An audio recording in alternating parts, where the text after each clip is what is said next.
마태복음 13장 10절로 17절 말씀입니다. 제자들이 예수께 나와 이르되 어찌하여 그들에게 비유로 말씀하시나이까? 대답하여 이르시되 천국의 비밀을 아는 것이 너희에게는 허락되었으나 그들에게는 아니 되었나니 무릇 있는 자는 받아 넉넉하게 되되 없는 자는 그 있는 것도 빼앗기리라. 그러므로 내가 그들에게 비유로 말하는 것은 그들이 보아도 보지 못하며 들어도 듣지 못하며 깨닫지 못함이니라. 이사야의 예언이 그들에게 이루어졌으니 일렀으되 너희가 듣기는 들어도 깨닫지 못할 것이요 보기는 보아도 알지 못하리라.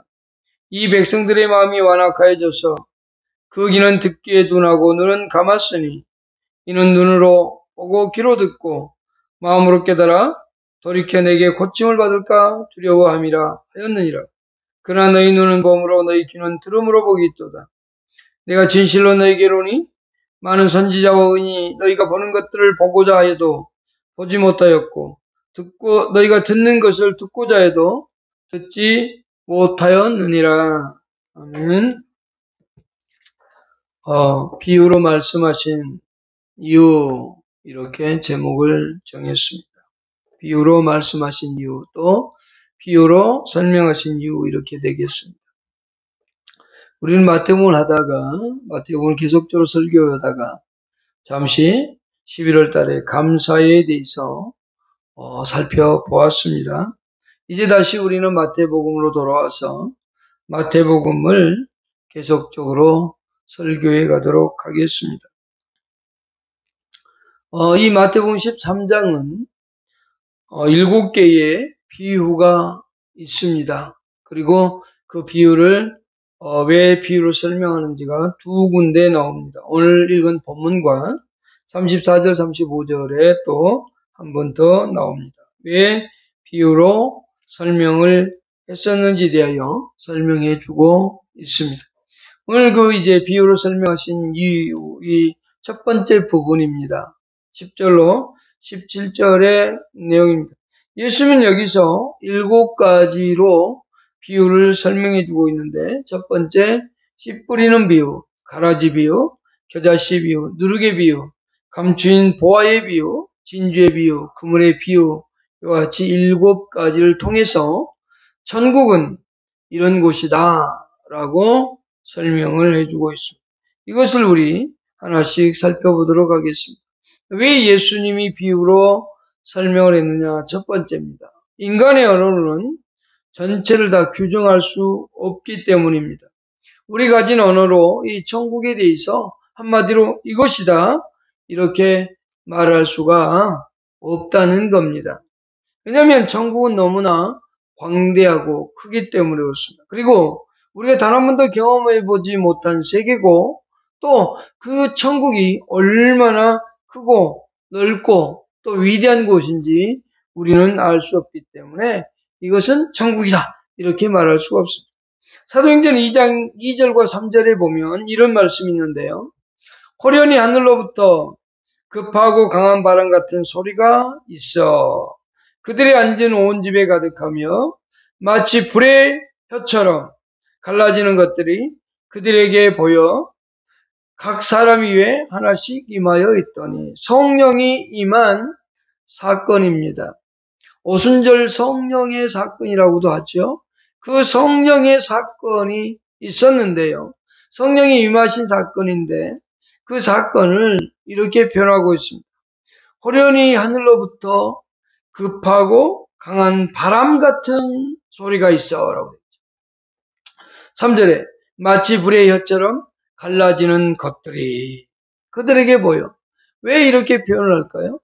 성령님이 이런 분이다 한마디로 정의할 수가 없기 때문입니다. 너무나 위대하고 너무나 우리 언어로 우리 인간의 어떤 것으로 표현해낼 수 없기 때문에 이것과 같이, 이것처럼, 뭐뭐과 같이 이렇게 표현을 하고 있는 거죠. 왜요? 우리 인간은 그걸 한마디로 다 담아낼 수가 없어요. 우리가 가지고 있는 언어로는 이것을 한마디로 이렇다라고 말할 수 없습니다. 성령님은 무엇이다? 천국은 무엇이다. 이렇게 설명할 수 있는 것이 없다는 겁니다.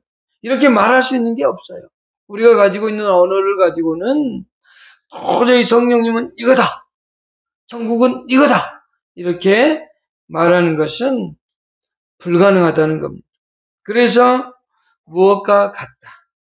뭐뭐과 같다. 또 뭐뭐과 비교해 볼 때 뭐뭐과 비교해 볼 때 뭐뭐는 이렇다. 이렇게 표현을 할 수는 있을 겁니다.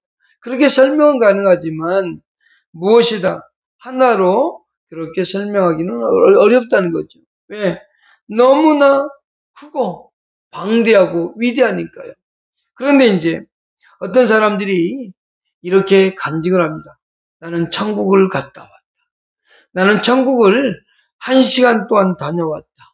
나는 천국에 갔더니 무엇을 보았다. 이렇게 설명해 주는 사람들이 있지요.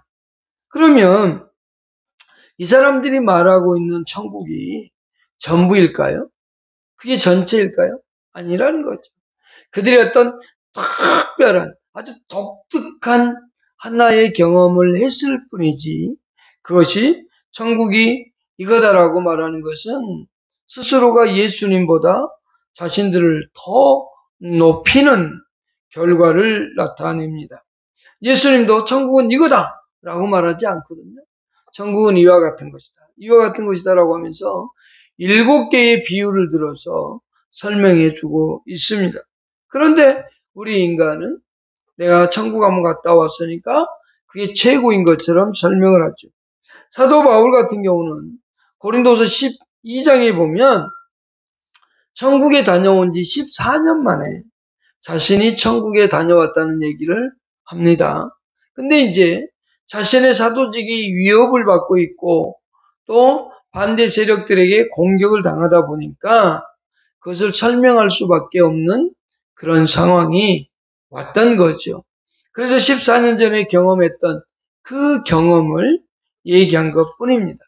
그런데 이제 우리들 가운데 일부 이단 종파나 또는 그쪽에 아주 깊이 관여된 사람들, 경험을 위주로 하고 체험을 위주로 하는 사람들은 천국을 자기 마음대로 들락날락하는 것처럼 그렇게 설명하는데 이것은 스스로가 예수님보다 자신을 더 높이는 그런 결과를 나타낸다고 볼 수 있어요.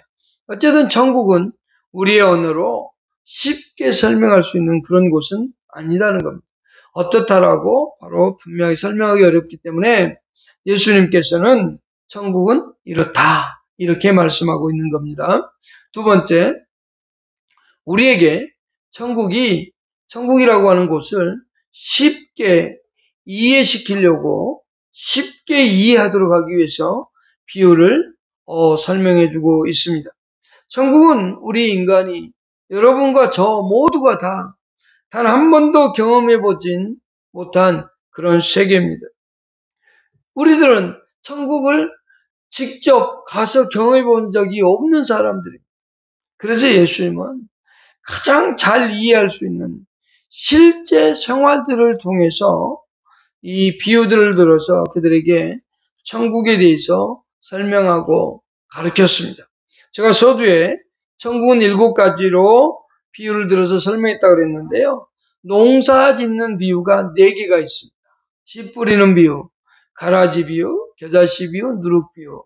그리고 이제 장사하는데 비유를 들어 썼어요. 감추인 보화와 비유, 진주의 비유, 그리고 물고기 잡는 비유를 또 그물의 비유를 통해서 설명해 주고 있습니다. 우리 예수님이 얼마나 이게 넓은 마음을 가지고 있고 얼마나 우리 인간을 사랑하고 있는가를 보여주고 있는데요. 예수님은 못 배운 사람일지라도 당시 사람이면 누구나 알 수 있는 그런 내용들을 가지고 설명을 통해서 누구든지 쉽게 이해할 수 있도록 설명하고 있는 겁니다. 많이 공부한 사람만 알도록 그렇게 하지 아니하고 적게 배워도 또 글을 몰라도 자기 주위에서 일어나는 그런 현상들을 그렇게 농사를 지으면서 또 장사하면서 그리고 그물을 던져서 고기 잡는 사람들의 비유를 통해서 아주 쉬운 언어로 모든 사람들이 이해할 수 있도록 그렇게 설명해 주고 있는 겁니다. 그러면 여기서 우리가 하나 감사해야 되는 게 뭐냐면, 내가 글을 몰라도 설교를 통해서 들려주는 그 말씀을 통해서 우리가 알게 될 것이고, 또 우리가 많이 배우지 못했다 할지라도 성경을 읽을 수만 있다면 성경을 읽다 보면 믿음에 의해서 믿어지는 일들이 있게 될 것이고 깨달아지는 일들이 있겠다는 겁니다. 그러니까 성경은 많은 학문을 공부한 사람만 쓸 수 있는 성경이 아니라 누구나 모두가 다 알 수 있도록 그렇게 설명해 주고 있는 겁니다. 특별히 글을 아는 사람들은 이 성경 안에서 하나님의 뜻을 쉽게, 또 믿음만 있으면 알아갈 수 있을 겁니다. 그러나 믿음이 없는 사람들은 아무리 쉬워도 이해할 수가 없겠지요. 모든 사람들이 이해하고 알 수 있도록 글을 못 배운 사람도 설교라는 도구를 통해서, 또는 누군가가 성경을 읽어주는 그 사실을 통해서 우리는 하나님의 뜻을 알게 될 것이고 하나님께서 말씀하신 이 내용들을 알도록 그렇게 설명해 주기 위해서 비유를 들어서 쓰고 있다는 거죠. 세 번째, 비유이 예수님께서 왜 비유로 말씀하시는가에 대한 세 번째입니다. 구체적으로 우리에게 확신하도록 하기 위해서 이 비유로 설명하고 있습니다. 우리가 알고 있고 이해하고 있는 모든 사건들을 더욱더 자세히 알고 확신하도록 가르치기 위해서 이 비유를 사용하고 있습니다.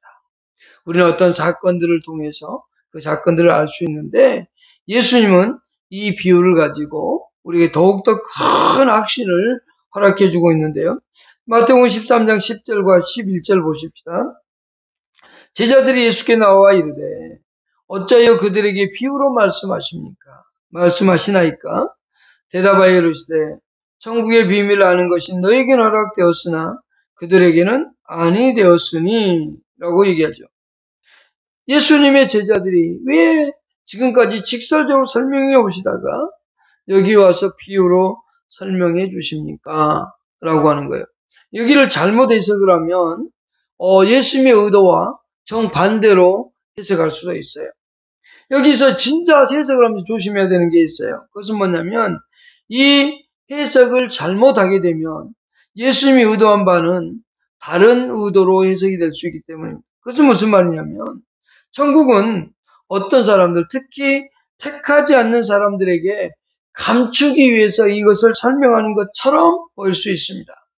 그러니까 여기에 왜 비유로 말씀하십니까? 제자들이 물었더니 예수님이 천국의 비밀은 제자들 너희에게는 허락됐지만 그러나 너희가 아닌 다른 사람들, 택하지 않는 사람들에게는 허락되지 않았다.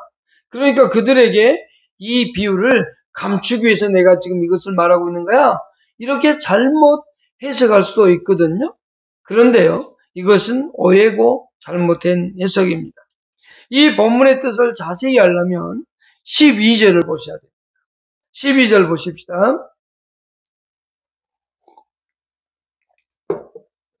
무릇 있는 자는 받아 넉넉하게 되되 라고 되어 있습니다. 무릇 있는 자는 받아 넉넉하게 되다 라는 말씀이 있는데요. 여기서 넉넉하게 하는데 이 비유의 목적이 있습니다. 그러니까 천국의 비밀을 아는 사람들이 더 많이, 더 잘 알도록, 더 확신을 갖도록 하는데 이 비유의 목적이 있는 겁니다. 그러니까 구원 못 받은 사람들은 아예 이 복음의 진리를 모르도록 감춰놓기 위해서 그렇게 예수님이 비유를 한 게 아니고, 신앙생활하는 제자들이, 예수님을 따라가는 제자들이 더욱더 잘 깨닫도록, 예수를 아는 사람들이, 신앙생활하는 성도들이 더 잘 알도록 하기 위해서 이 비유를 지금 하고 있다는 거예요. 그래서 이 비유의 목적은 정말로 우리가 구원의 확신을 더 가지고, 천국에 대한 소망을 더 가지고, 천국을 바라보면서 소망을 잃지 않고 살아가도록 하기 위해서 이 설명을 하고 있는 겁니다. 천국은 이런 곳이야. 이렇게 좋은 곳이야. 라고 지금 설명을 하고 있는 겁니다. 그렇기 때문에 우리가 성도들은 훨씬 더 유익한 사람들이라는 거죠. 그럼 여기서 이제 좀 더 자세히 볼까요? 천국의 비밀을 11절에 그랬단 말이에요. 그러면 천국의 비밀이 도대체 뭐냐 이거죠. 천국은 비밀인가? 이렇게 말할 수 있겠는데 그게 아니라요. 하나님 나라에 대해서 이것을 하나님 나라에 대해서 설명을 했을 때 그것이 진리인 줄로 알고 그것을 발견하고 받아들이는 겁니다. 그리고 이 하나님의 나라에 대한 진리는 인간이 절대 노력해서 알 수 있다는 게 아닙니다. 인간 스스로 결코 발견할 수 없는 진리라는 얘기이기도 합니다. 하나님의 나라는 내가 열심히 노력해서 알아봐야지. 이게 아니고요. 오직 하나님께서 계시해 주실 때, 하나님이 우리에게 알게 해줄 때, 예수 그리스도를 통해서 이 하나님 나라에 대한 계시를 받을 때 깨달을 수 있는 참된 진리, 그것이 천국의 비밀인 겁니다. 예수 그리스도의 복음이 전파되어지고 그것이 나에게 와서 믿어지고 예수 그리스도 나의 구주인 것을 통해 알게 되어지고 예수로 말하면 내가 하나님의 자녀가 되고 하나님이 나를 지배하고 통치한다는 사실, 하나님의 통치 속에서 내가 살아가고 있다는 이 사실, 그것이 바로 뭐냐? 천국의 비밀. 이것을 다섯 자로 말하면 하나님의 나라입니다. 하나님의 나라에 대한 비밀을 알고 있는 사람. 그 사람들이 어떤 사람이냐면 12절에 이제 나오죠. 있는 자. 이겁니다. 있는 자는 하나님의 말씀을 진리로 받아들이고 이 하나님의 나라에 대한 비밀을 깨달은 사람입니다. 천국의 비밀을 깨달은 사람이죠. 여러분 예수로 천국을 어떻게 갑니까? 물어보면 이 천국의 비밀을 모르는 사람은 내가 착하게 살면 가지, 내가 선하게 살면 가지 이렇게 말하지만 천국의 비밀을 깨달은 사람은 어떻게 해요? 예수 그리스도를 믿음으로 말미암아 그곳을 가지. 예수 그리스도를 믿음으로 말미암아 하나님의 나라에 지배하고 다스리시지. 예수 그리스도를 통해서만 오직 우리는 하나님께로 갈 수 있다는 사실을 알고 있는 사람을 바로 있는 자라는 얘기입니다. 이 있는 자가 바로 어떻게 돼요? 넉넉하게 된다는 겁니다. 있는 자는 더 많이 받아서 더 많은 은혜 속에서 확신하게 되고 알게 되고 깨닫게 된다는 사실을 우리에게 가르쳐주고 있는 겁니다. 그러니까 우리는 이 사실을 정말로 잘 받고 있다는 사실 앞에서 감사해야 되겠죠. 이것은 성도들이란 얘기예요. 그러나 없는 자는 뭐예요? 하나님의 말씀을 거부하거나 천국의 비밀을 깨닫지 못하는 영적으로 우매하고 미련하고 완악한 사람들을 가리키는 얘기예요. 한마디로 말하면 예수 그리스도를 알지 못하는 사람들입니다. 그러니까 여기 본문을 이제 정리해 보면 지금 사랑하는 제자들에게 하고 있거든요. 그리고 천국 백성 자녀들에게 하고 있거든요. 이 천국을 더 분명하게 체험하고 더 확실하게 알게 하기 위해서 이런 비유를 사용하고 있다는 겁니다. 그러니까 예수님의 의도한 바는 예수를 알지 못한 사람들이 감춰놓은 게 목적이 아니라 더 확신을 갖고 예수 믿는 사람들이 천국에 대한 확신 속에서 아무리 힘들어도 아무리 어려워도 죽음이라고 하는 문턱이 내게 와도 우리는 그에 대한 두려움이 없는 겁니다. 왜요? 영원한 나라가 우리를 기다리고 있고 예수 그리스도 안에서 하나님이 통치하는 나라 속에 들어가 살게 되는 그러한 존재이기 때문에 그렇습니다. 이 땅에 살아갈 때 우리가 하나님의 통치 속에 살지만 아주 조금 천국의 맛을 누리며 살아가는 겁니다. 그러나 우리의 생이 끝난 다음에 영원한 나라에서 그 아름다운 천국에서의 삶은 이루 말할 수 없는 겁니다. 우리가 말로 표현할 수 없을 만큼 행복하고 아름다운 나라가 우리를 기다리고 있다는 사실이죠. 그러니까 천국의 비밀을 깨달은 이 제자들은 더욱더 많이 알고 더욱더 깊이 알고 더욱더 믿음의 확신을 가지고 살아가도록 이 비유를 하고 있다는 사실을 우리는 기억해야 되겠습니다. 네 번째요. 여기 이제 천국의 비밀을 깨닫지 못하는 사람들의 영적인 상태에 대해서 14절로부터 15절을 설명해 주고 있습니다. 이게 천국 비밀을, 이 천국에 대한 비밀을 비유로 설명하고 있으면서 영적인 상태, 정말로 천국 비밀을 깨닫지 못하는 무신자들에 대한, 하나님을 없는 무신론자에 대하여 설명해 주고 있습니다. 예수님이 이사야 6장 9절 말씀에서 이들의 영적인 상태를 이렇게 설명했습니다. 이사야 6장 9절입니다. 너희가 듣기는 들어도 깨닫지 못할 것이요 보기는 보아도 알지 못하리라. 왜 그런가 하면 10절에서 설명하는데요. 이사야 6장 10절에서 이렇게 설명합니다. 이 백성의 마음을 둔하게 하며 그들의 귀가 막히고 그들의 눈이 감기게 하라. 염려하건대 그들이 눈으로 보고 귀로 듣고 마음으로 깨닫고 다시 돌아와 고침을 받을까 하노라. 이사야 예언은 영적 불구자의 심령의 상태를 설명하고 있고 그들은 영적 기머거리를 쓰고 영적 소경의 특징을 여실히 나타내 보여주고 있는 이스라엘 백성들의 모습입니다. 천국에 대한 비밀을 깨닫지 못한 사람들은 아무리 설명을 해줘도 알아먹지 못합니다. 이것은 죄를 지은 인간의 전형적인 모습인 것이죠.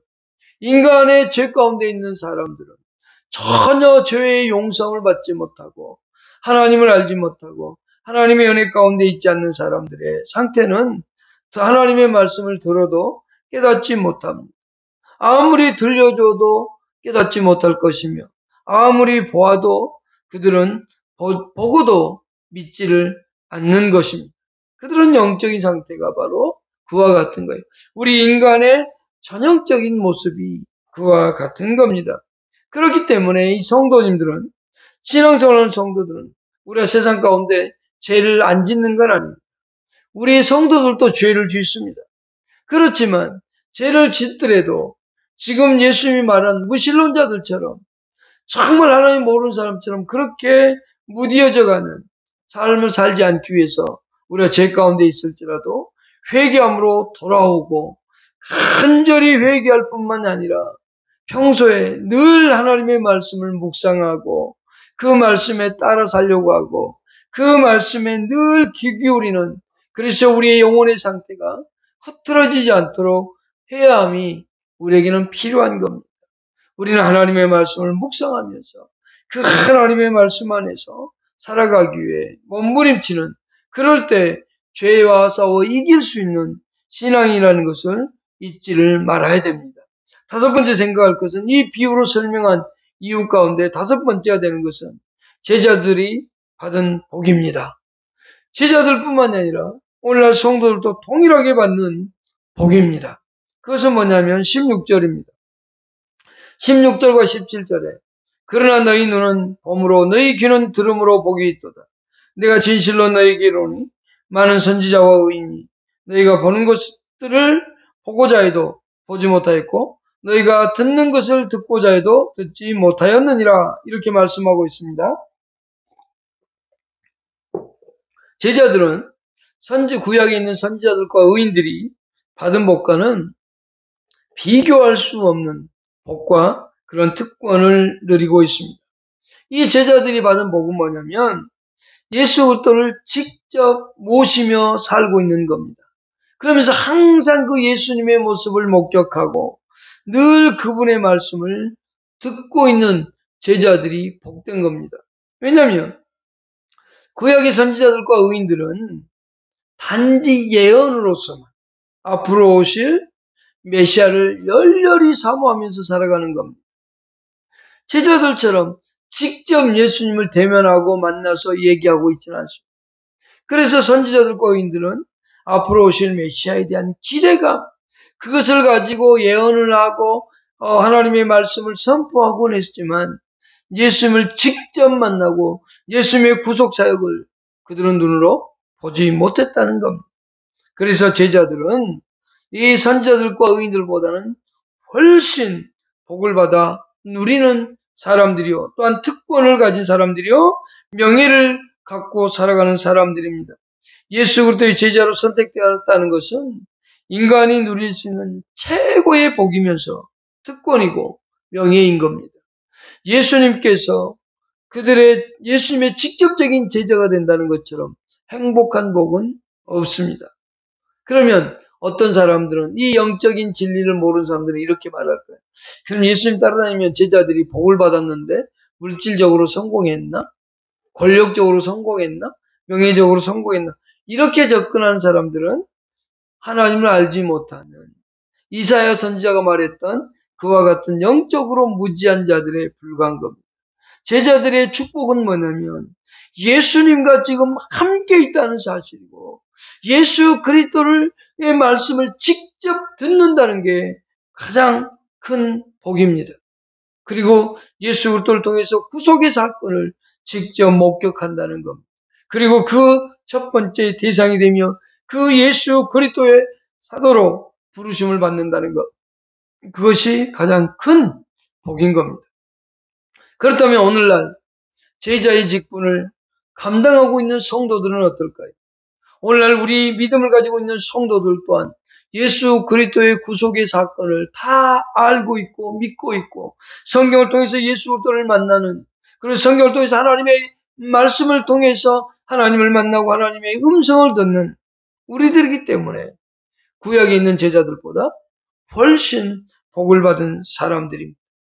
저와 여러분들은 우리의 삶이 어떠하든지 경제적으로 어떠하든지 그것보다 더 중요한 것은 예수 안에서 구원받았다는 사실, 예수 안에서 예수 그리스도의 제자된 삶을 살아간다는 사실처럼 기쁘고 즐거운 건 없습니다. 이보다 큰 복은 없습니다. 그렇다면 우리는 항상 받은 복에 감사하면서 항상 예수 그리스도를 위해 헌신하기 위해 노력하는 그리고 예수 그리스도의 말씀을 듣기 위해 성경을 펼치고 그 말씀 앞에 무릎을 꿇는 저와 여러분들이 될 수 있기를 바랍니다.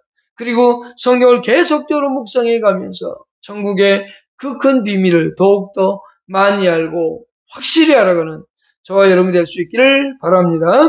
기도하겠습니다. 하나님,